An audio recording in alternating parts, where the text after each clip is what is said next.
Okay, so today what we're going to do is go over the study guide. So I actually just made a few small changes to the study guide that, and then like resubmitted.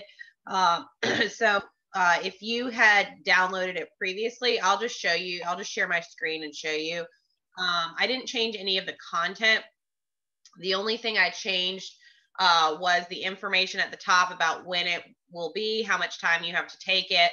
And then I changed the word short answer to essay because we know I don't want a short answer. I want an essay question. So everything from like here down has not changed at all. I just changed this in here. So I just looked at the exam schedule on the Citadel's website, and our exam is scheduled for the 29th. So I'll give you from 11 a.m. on the 29th until 11 a.m. on the 30th to take the exam. Exact same way you do it with the midterm. Once you start it, you have 2 hours to take it.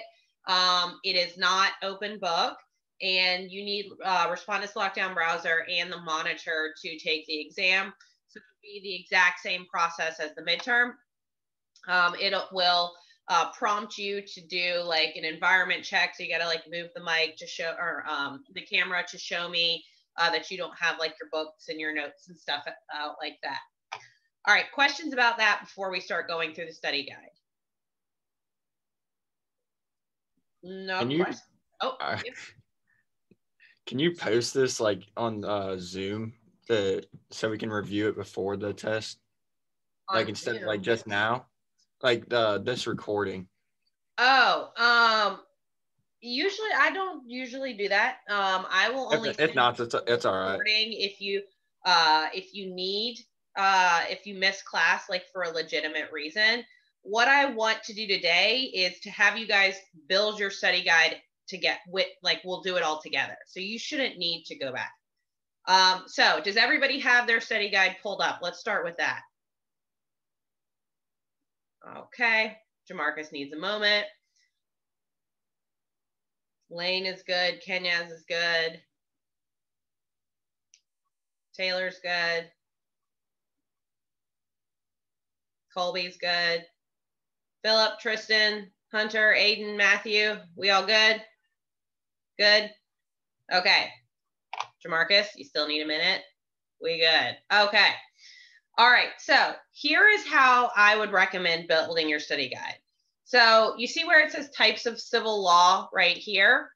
What I would do would be to pull up the lecture on civil law. So we've got that right here.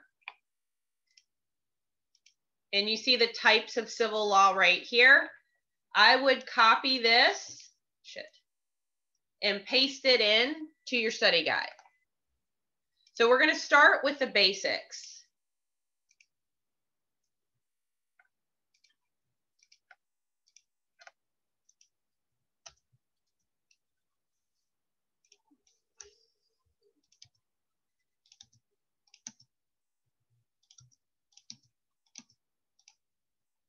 Like this. So this is how I would start doing this. So you're going to just start with the notes, right? So the PowerPoints. So once I do all that, then the next thing I would do would be to go through the notes that I took in class and to add anything under that. So if you wrote something underneath any of these, you're going to want to write that under there. Or if you didn't write anything, but you can't quite understand it, that's when you go to the textbook and you add stuff in. So you're basically kind of compiling all the things that you have about this topic into one study guide. And the easiest way is to just start with the lecture, start with the notes that I provide, then add in your additional notes. And then as you go through the chapter, if there's anything that helps you understand that, or if you missed it from class, add it all in. So I'll give you guys a minute to do that, and then we're going to make it a little bit more interactive.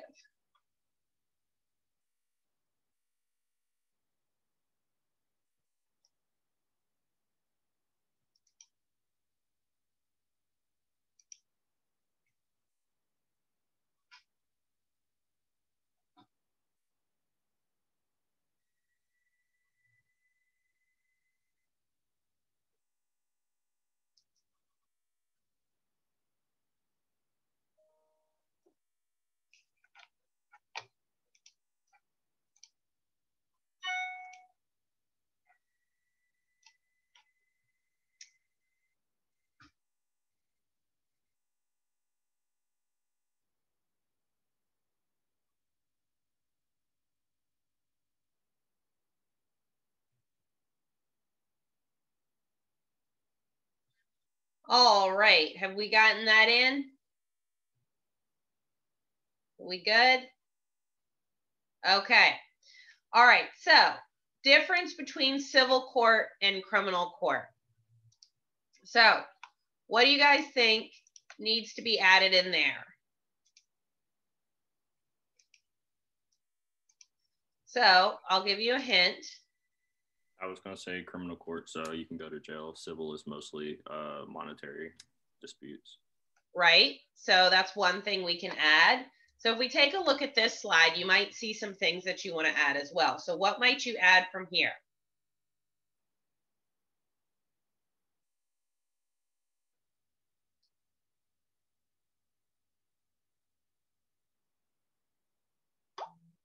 Burden of proof is much lower in civil law. Right. So what's the burden of proof in civil law?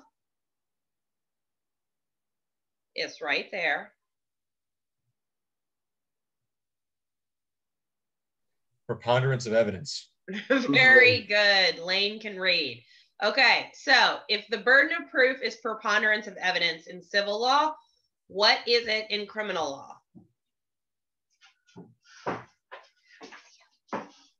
Beyond a reasonable doubt.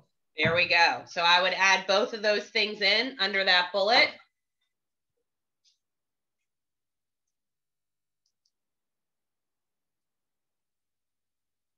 Once you do that, there's one more thing I might add straight off this slide.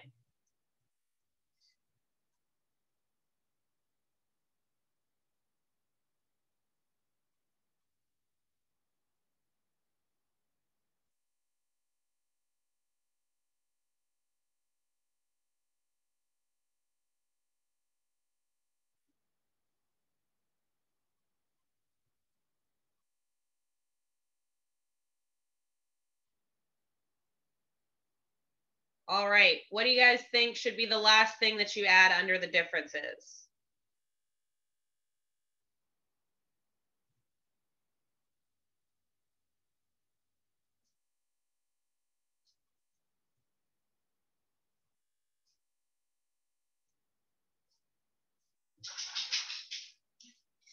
What about this guy right here? What does this mean?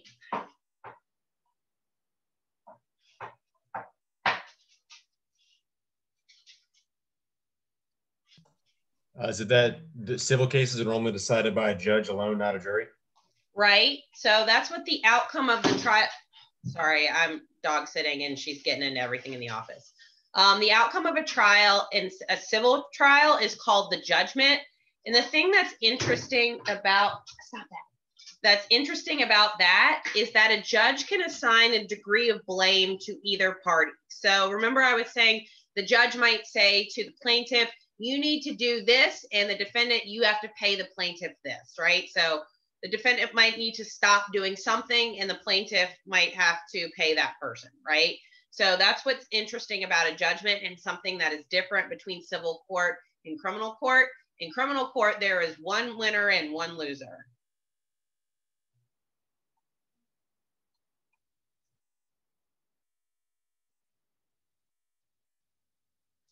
So this might be something that you would want to look to your notes about, because if you see this and you don't really know exactly what that means, you may have written it down. And if you didn't, that's when you want to check the textbook to see what a judgment is. Does that make sense?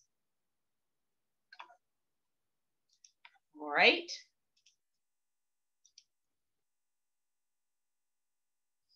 So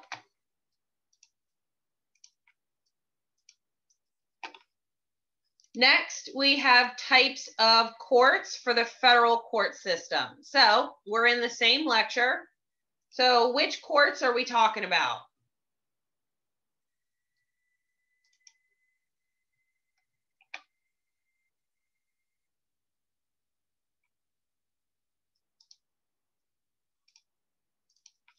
Criminal courts. Right. But if we look right here, here are the list of the courts. This is the federal side and this is the state side. So what you might want to do is list each of these courts. And you can even go as far as you see right here, we've got a slide called federal court system. You could even grab all of this stuff right here. So you might want to copy and paste this slide directly under the types of courts in the study guide.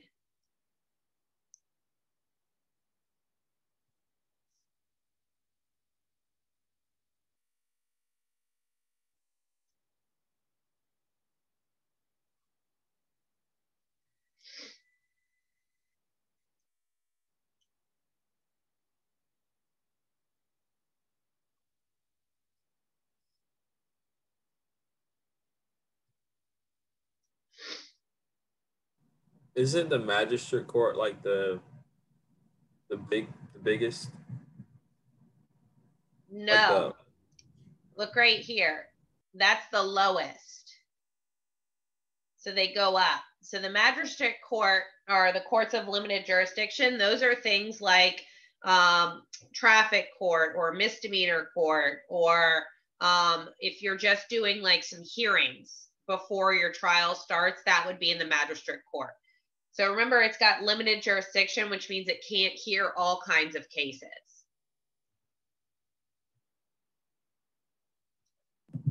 Okay.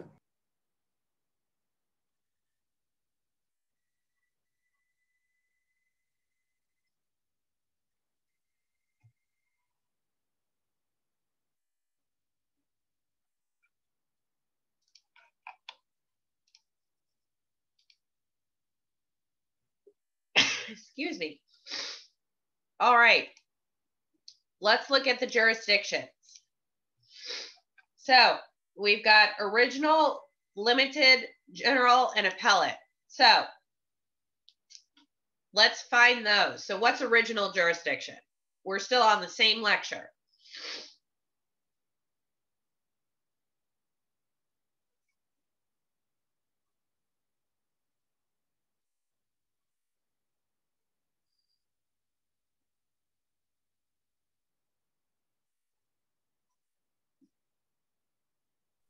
Isn't original jurisdiction like trial court basically?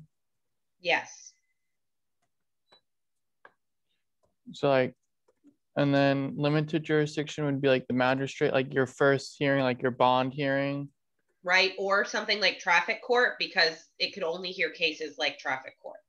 And then appellate jurisdiction is like when they're looking at the facts to determine if you had like an unfair trial or something was unconstitutional. Right. So appellate jurisdiction is anything here. I'll pull up the slide, which I think illustrates it really well. So we've got our trial courts right here, right? Our state and our federal. Anything above them is appellate jurisdiction because you're not getting a new trial. All they're doing here is reviewing what happened during one of your trial court or one of your cases in a court of original jurisdiction, right? So appellate is up here. Anything below that is not going to be appellate jurisdiction.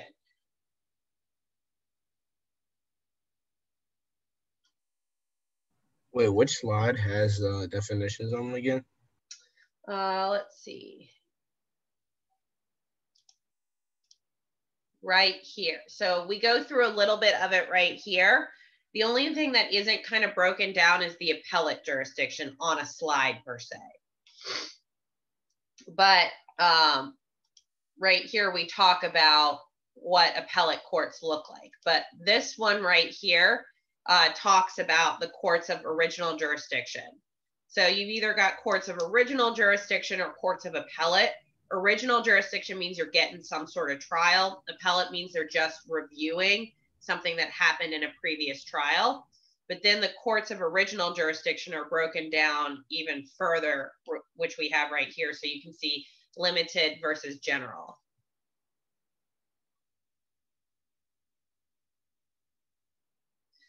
This is also, so if you were also a little bit confused by this, where might you also find the answer? In the book. The book. There, yes, very good.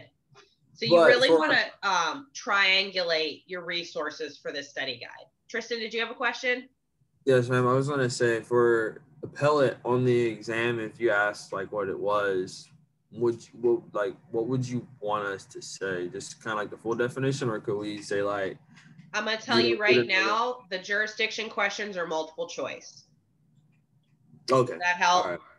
Are you gonna tell us which ones are like or not?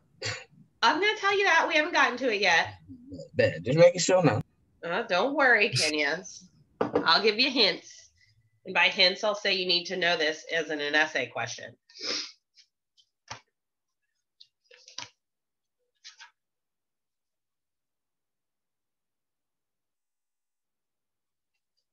All right.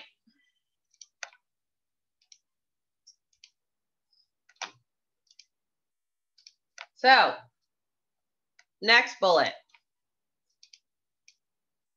There are 3 types of opinions that the Supreme Court can hand down. What are those 3 opinions?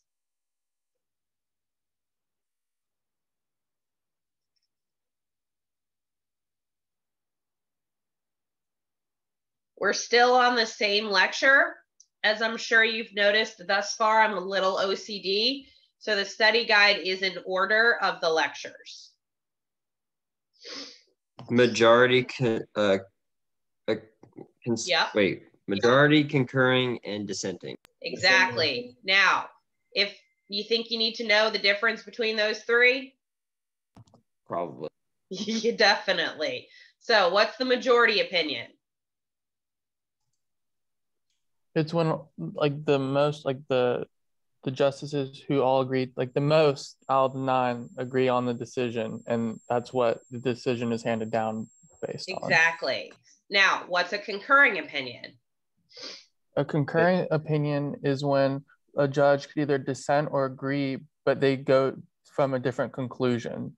Is that, or no? You kind of said that in a confusing way. So remember, an opinion includes, Lane, go ahead. Oh, it's where they agree, but for different reasons, right? Exactly. And then what's a dissenting opinion? Disagree. Exactly. So remember, an opinion contains 2 things. It contains their decision and why. So the concurring says, I agree with the majority decision, but I disagree, or I agree for a different reason. Is that the same thing with a dissent or no? Could they be like, I disagree, but on these terms? Yeah, so a dissenting opinion means I disagree with that decision. So if the Supreme Court says something is unconstitutional, a dissenting opinion says, I think it's constitutional and here is why. Does that make sense? I'm saying like, let's say like they dissent, but you know how like usually a majority of them like will dissent too? Could they do the same, have like different reasons as to why they dissent? Yes. Okay. So if it's like a 5-4 opinion, you might have 4 dissenting opinions. In that each of the ones that disagrees for a different reason.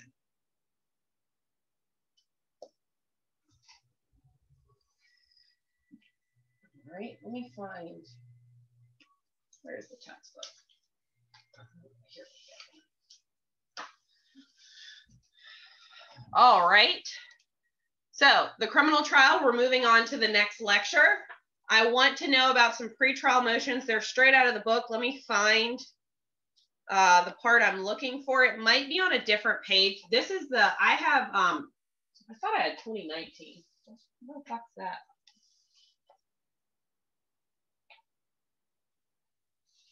Oh, well, 2017, 2019, it doesn't matter which, it might be on a different page, but the page looks the same. Let me find the thing I'm looking for.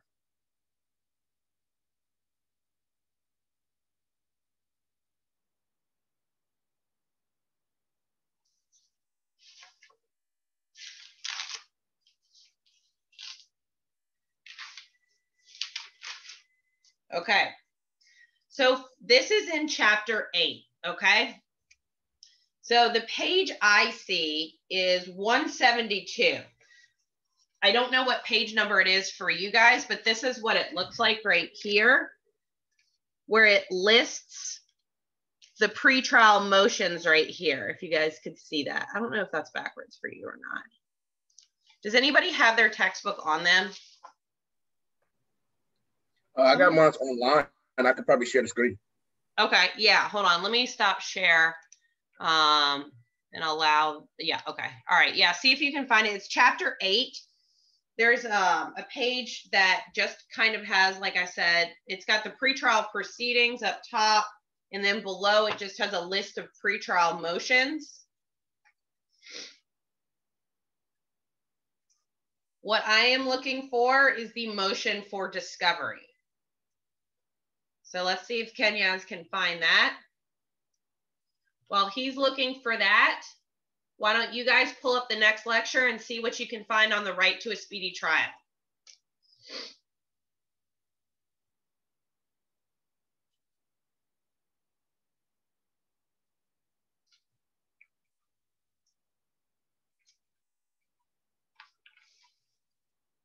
Do you see my screen? Yeah, hold on, I gotta move. Okay, I think you might be on the wrong chapter. Yeah. This is the chapter I was reading for something else. Yeah, it should be the chapter right before this, I believe. The speedy trial, the Sixth Amendment, right? Mm-hmm.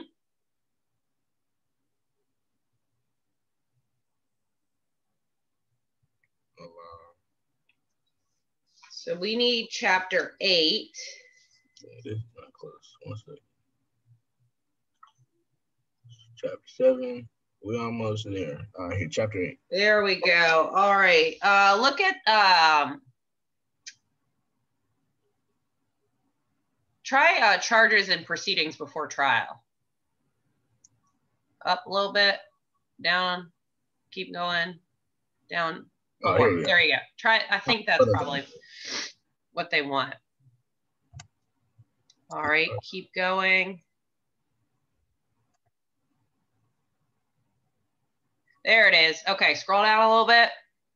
You see motion for discovery right there?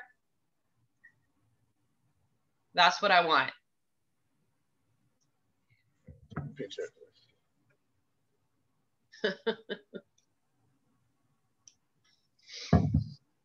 All right, what page is that for? What which version do you have? 2019? Yeah, the 2019 is 172. Okay. Yeah, so it's the same page as 2017. So 172, it should be for everybody. I thought I had 2019 somewhere, but I don't see Are you still needing to keep it up, or you want to take it down? No, does everybody have that? What, page 172, motion for discovery? I'm going to assume by everyone's silence, that's a yes. Yep. Okay. All right. Thanks, Kenyaz. All right. So right to a speedy trial, 6th Amendment. Do you think maybe we should add a little bit more? I'm going to go with yes. Yes, we should. Yes, we should. Okay. So if we look right here, a little hint, if you see a bullet and it is the name of a slide, you should probably know everything on that slide. So we have a court case in here, but you can scroll to the bottom of the study guide and see that you don't need to know that court case. But what we do have in here is the Speedy Trial Act of 1974. So we might want to grab stuff on that.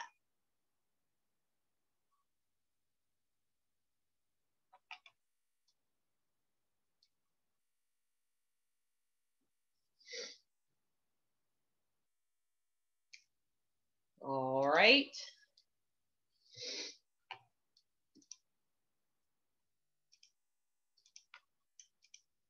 What about a gag order? What's a gag order? Can't talk about the case. Yep, let's add that in.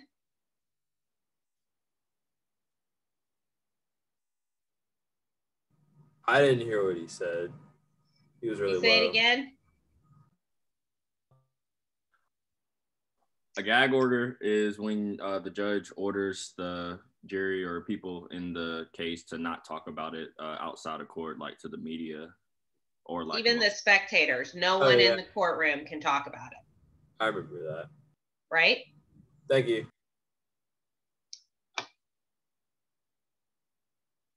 All right. What about contempt of court? What's that? Like you can't disturb it or something like that? Nope. I mean, that's one part of it. Isn't that like withholding information that is crucial to the trial, or just like in general not following the judge's like rules? You guys are all giving reasons that you can be held in contempt of court, but what is contempt of court? Oh, Taylor? I'm gonna go with, contempt of court is like disobeying the judge's order, which like then it's like a non-criminal charge. Yeah. That can be prosecuted with a fine. Mm-hmm. Or up to a year in jail. Basically, you're just breaking one of the judge's courtroom rules. And they'll warn you, they'll say, you know, if you keep doing this, I'll hold you in contempt of court. And if they hold you in contempt of court, it depends on the state and how much you piss the judge off. But it can be anything from a $500 fine to up to a year in jail. Didn't you say that's the one that's like not official, right? Yeah, so you can't appeal it. That's what's problematic about it.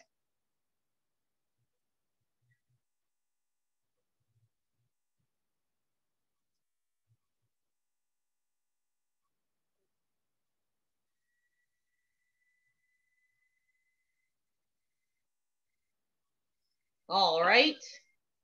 What's an indigent defendant?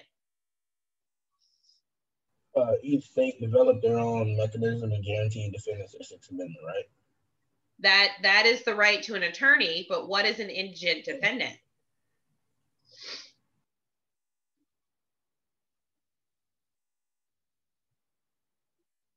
An indigent defendant is someone who can't afford their own attorney, so they get appointed one.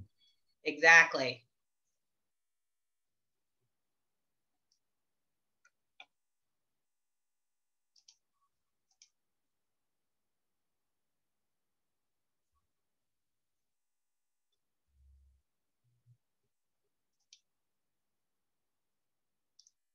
All right. Pros and cons of a plea bargain. We might want to grab some stuff from here. Pretty much this entire slide from here up, you can kind of split that up into pros and cons of a plea bargain. You might want to know that for an essay question, maybe.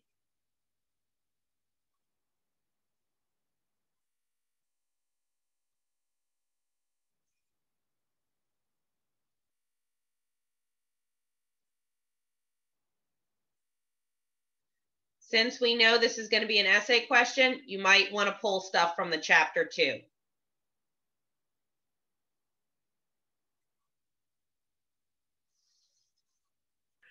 You said plea bargaining was going to be an essay question? The pros and the cons. So I would combine stuff from this slide and the chapter. That way you've got everything covered.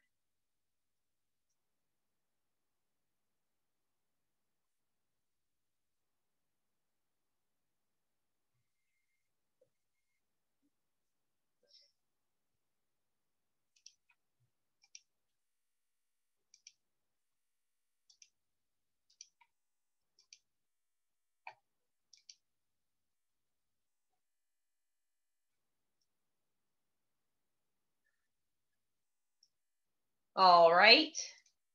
Right to an attorney, assigned counsel versus public defender versus contractual agreement.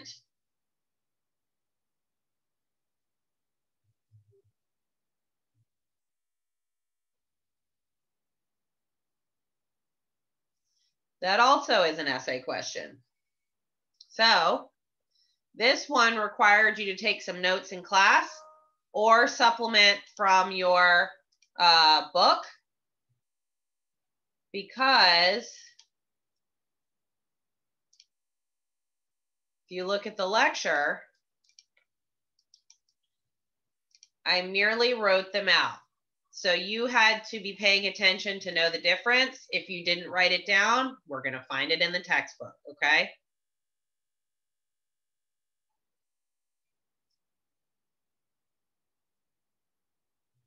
So like an essay question would be like, explain the difference between.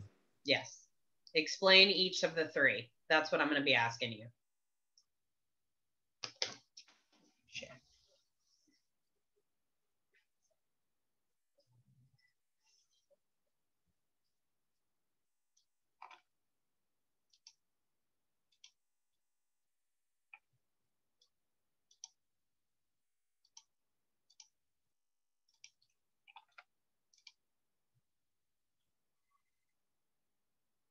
All right.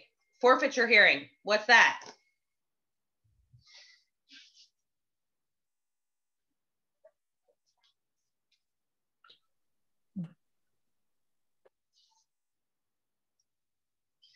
We know it has something to do with bail, right? It's under bail. Wouldn't I like set to see if you're eligible for bond? Like go through all your information? No. Nope. What does the word forfeiture mean? To give up. Exactly. So forfeiture hearing means that you have put something up for your bail, right? Like your house or your car, or given the routing number to your bank account for that money. And if you don't show up for your court date, they're going to hold a forfeiture hearing first to make sure that you've actually fled before they start either transferring that money or liquidating your assets.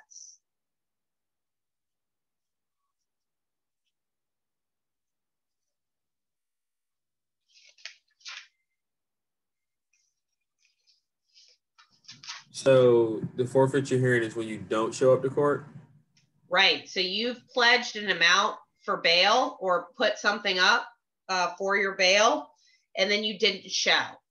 Remember, if you don't show, you don't get your money back, or you don't get the title to your house or the deed to your house back, right? But before they start liquidating that, they want to actually make sure that you have fled and that you weren't in the hospital or sick or forgot. That's what a forfeiture hearing is.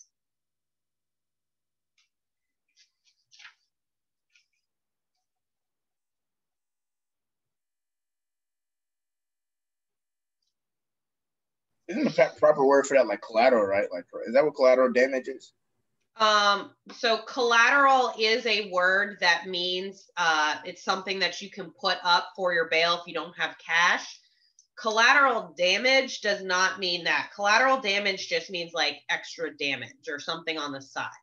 Collateral damage has nothing to do with a forfeiture hearing, but collateral is a term for something that you could put up besides cash for your bail. Does that make sense?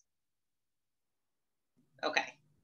I guess a good example for forfeiture hearing then would be like the cash system here. If you get a PR, you get to explain why you messed up, kind of, or why you missed.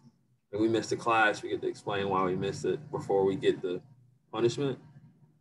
I suppose, yes. I'm not familiar with the military side. I do my very best to have nothing to do with that. But based on the way that you just described that, that sounds accurate. All right. Okay.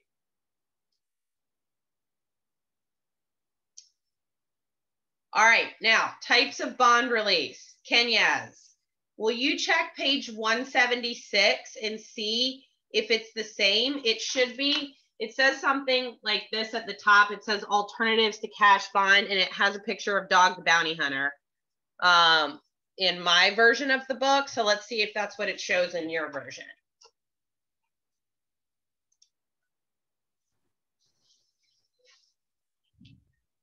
You said 170. 176.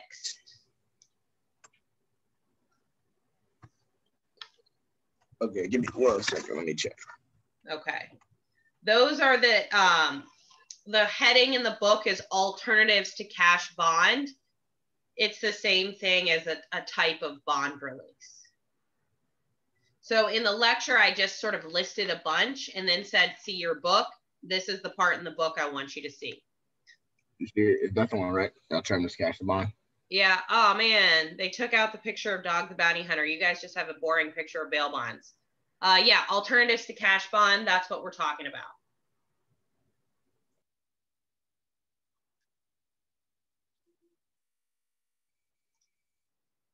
All right, I'll stop sharing now. Yep. All right. So still page 176 for you guys.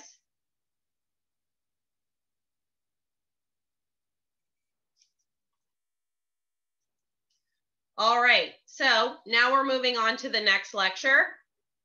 We need the lecture on sentencing.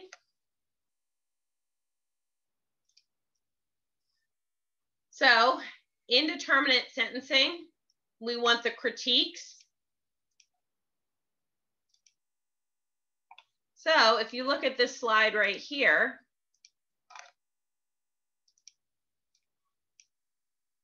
critiques of indeterminate sentencing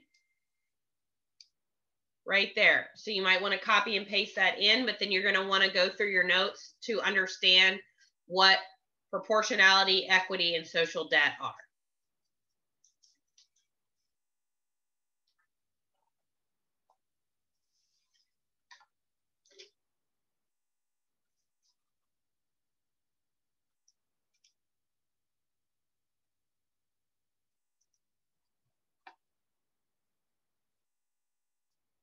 You're going to need the rest of that slide for the next bullet.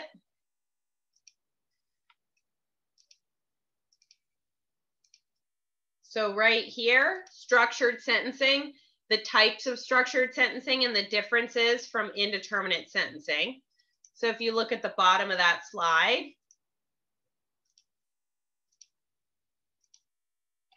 here we have the 3 different types of structured sentencing.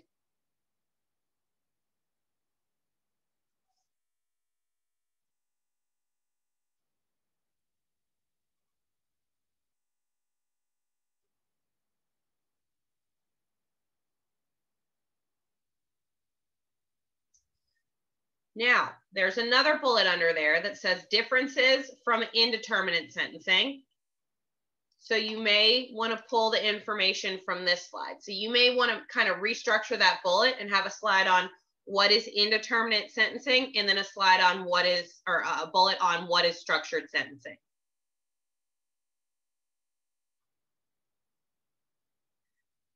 That will be an essay question. I'm going to ask you, what is the difference between indeterminate and structured sentencing?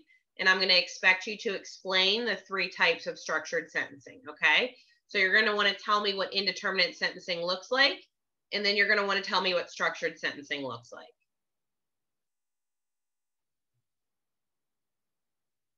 So you're going to need these 2 slides to do that.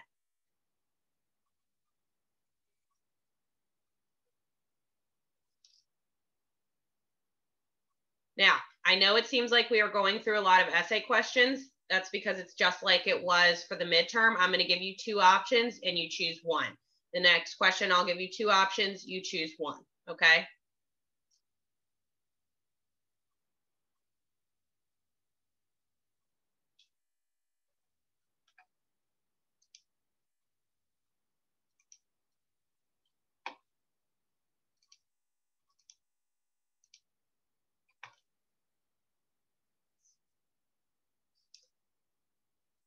All right, we got that. You guys need another minute?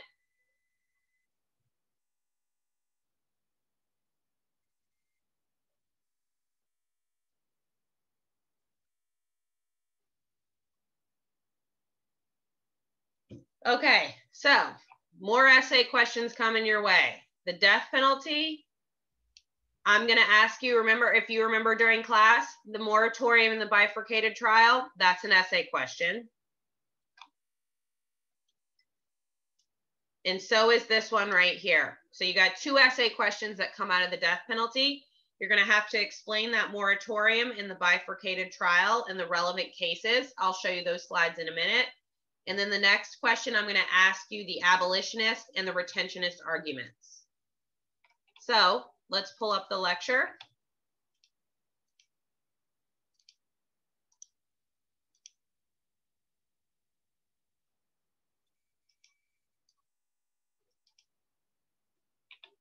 So right here is the moratorium.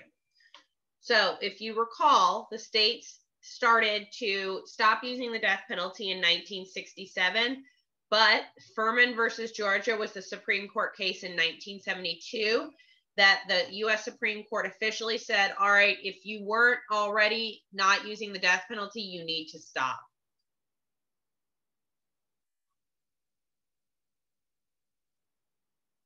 1976, the Supreme Court approved the bifurcated trial process and said, states, you can start using the death penalty as long as you use a bifurcated trial.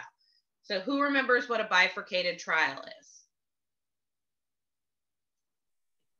It's when like you first find the defendant guilty, and then the second part is like does he deserve the death sentence sort of thing? Exactly. That's basically it. Exactly. Yes. So you're going to need to explain all of that in an essay question. Now, I always have one or two students, sometimes more than that flip-flop Furman versus Georgia and Gregg versus Georgia. The easiest way to remember that is that it's alphabetical. F comes before G, so Furman versus Georgia was first, Gregg versus Georgia was second, okay?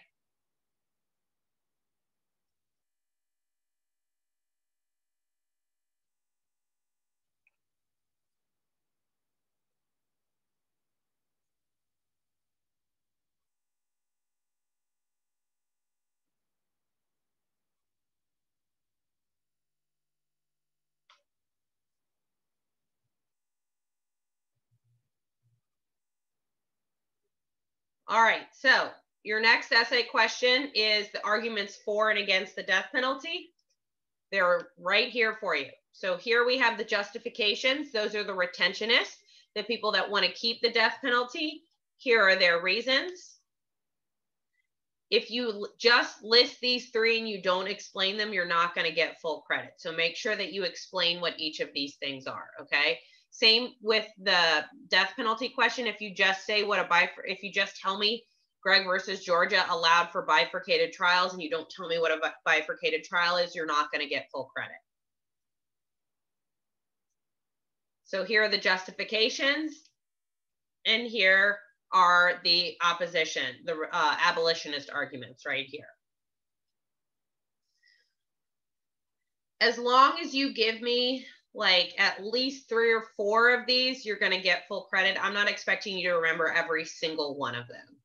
But the more you, What is this for again? Right here, what you got pulled up? I'm sorry? This is for the abolitionist versus the retentionist arguments? Yes, exactly. Okay. Yeah. Okay, cool. I got it. Yeah. So as long as you give me 3 to 4 of these, you'll probably get full credit as long as you're describing what they are, not just listing the terms. The more you give me, the more likely you are to receive full credit, if that makes sense.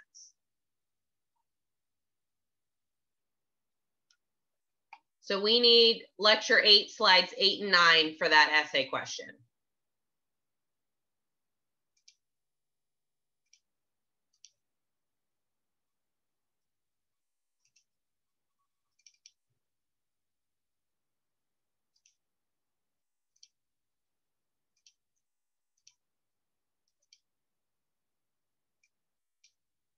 All right. We're moving on to the second to last lecture.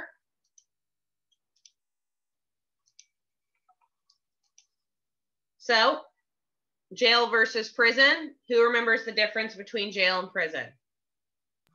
Jail is a shorter sentence and prison's a longer sentence. Kind of. Jamarcus, can you clarify? This is my question for Jeopardy.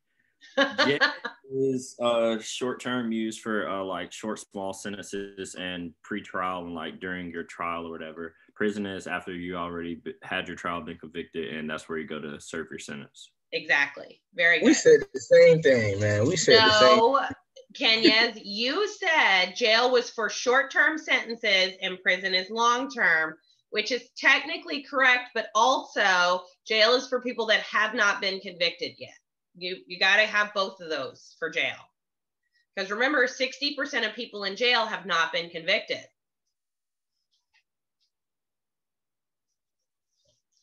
All right, so we only have about 4 minutes left, so I'm going to kind of just speed through and give you some a few more essay questions. Actually, I think there's just one more. Hold on.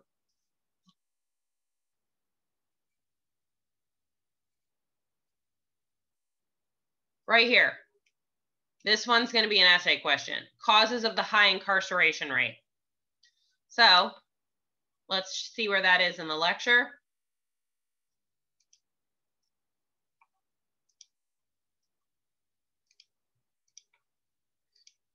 All right, now I've just given you a few. There is a part of your textbook. I'll try to find that, and then Kenya's, if you can find it on your end too.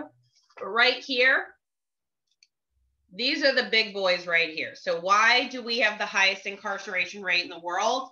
The Get Tough on Crime movement, war on drugs, abolition of parole. All of that boils down to one thing, which is our sentencing changes. So let me find where that is in your chapter. Okay, so for me, it is page 224. There is a section called Causes of the High Incarceration Rate. Kenyas, will you see if that's also 224 for you? Yeah, I'm looking now and it is not. Okay, so you want to be in chapter 10, something about causes of high incarceration rates. Let's see if I can find it real quick. Okay. Okay, I found the cause of high incarceration. It's 221. 221. All right, can we see it? Just so that everyone knows what it looks like on your end.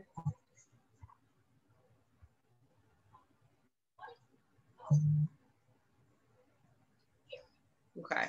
Yeah, that's it. It looks the same for me, but mine's on page 224. Yep. Yep. So I would just go through, grab those 3 bullet points and any notes that you took on that and supplement it with what this says on page 221. Okay.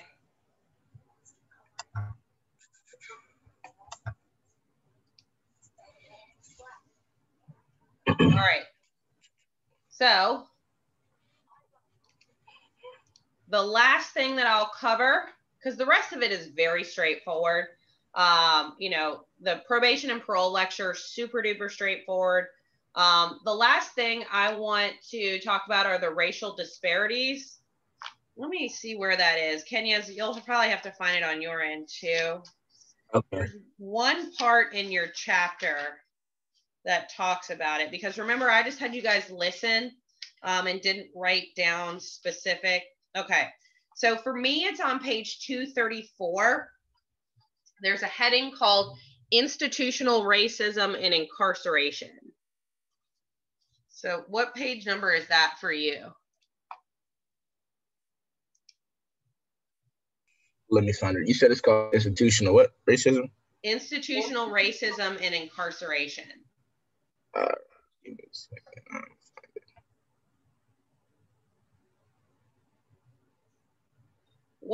This is going to be a multiple choice question, and it has something to do with what they talk about with NYPD stop and frisk, okay? Initial wait, I'm gonna just share my screen just in case. Okay. I go past it.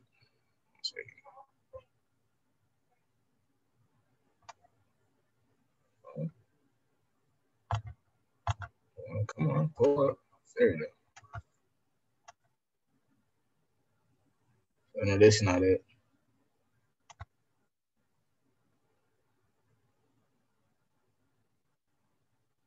Keep going. It's like 2 more pages.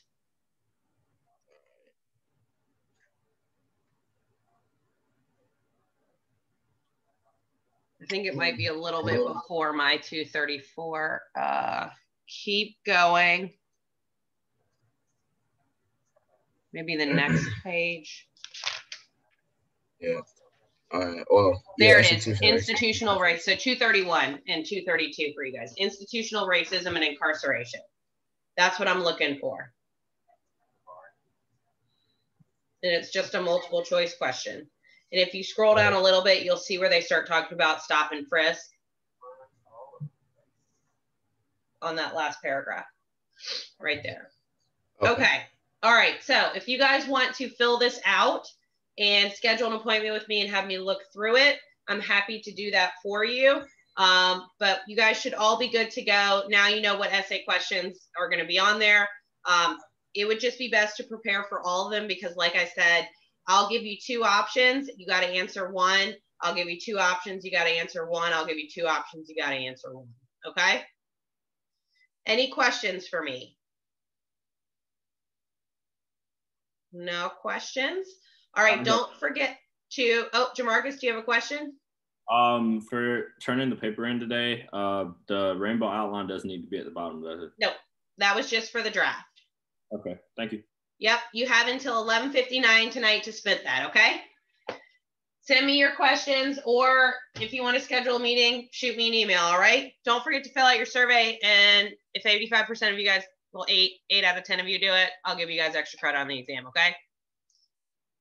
All right, see you later. Please fill out that thing she talking about.